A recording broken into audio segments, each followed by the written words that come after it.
Hey, have you ever got into your car, fired it up, and noticed that the lights on your dash are kind of flickering, strobing? Like you're in a dance party, a disco. Well, before you start dancing, you might want to check your alternator. Reason being, well, the alternator actually creates AC current, AC voltage, and runs that through a rectifier bridge, which is a series of diodes, usually about 6 of them in an alternator. And now diodes are like a check valve for electricity, and they only allow current in one direction. And so it redirects that AC, the sine wave, into a direct current so that we can use it in our vehicle. So when one of these diodes burns out, the alternator actually leaks a little bit of this AC current into the 12 volt direct current system. And this wasn't really a big issue back in the old days because it just caused a little bit of flickering lights. Nowadays we got all kinds of these modules, basically little computers in our vehicles that run everything for us. And they communicate between each other with a digital signal, an on and off signal, and low voltage, like usually around 5 volts. And so when you get an AC current running through the direct current system, it kind of messes up these communication lines.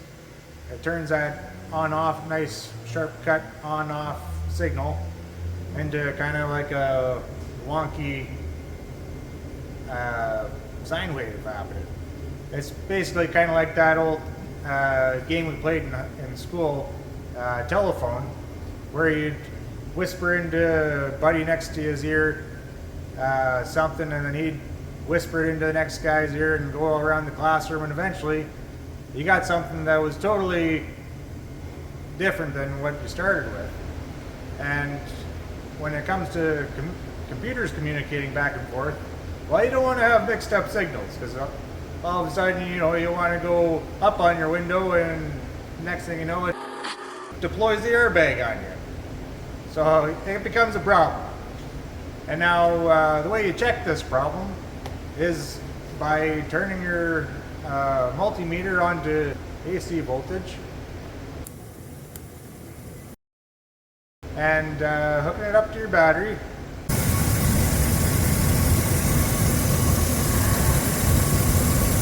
Now you want to run your car at about 1500 to 2000 RPM so that the alternator is putting out 2000 RPM of the motor.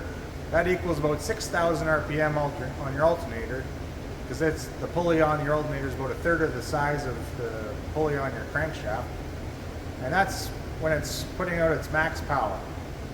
And then you want to load up the system by turning on your headlights and your blower motor, crank that on high, and see if you have any AC voltage at your battery.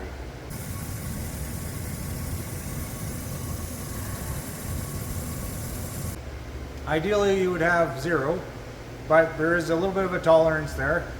So you shouldn't have any more than like 100 to 500 millivolts. So basically like less than a volt.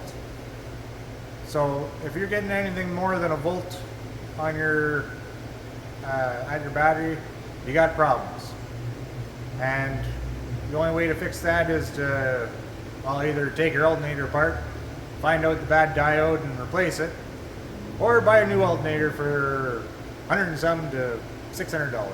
Now this problem's overlooked a lot. Usually when you get your alternator checked, they usually just check the output and make sure there's power to it and it's putting out good power. And but this is another way to check. Make sure that your voltage regulator is working, your rectifier bridge. Alright, well, that's it for tonight. Thanks for watching, and we'll see you next week.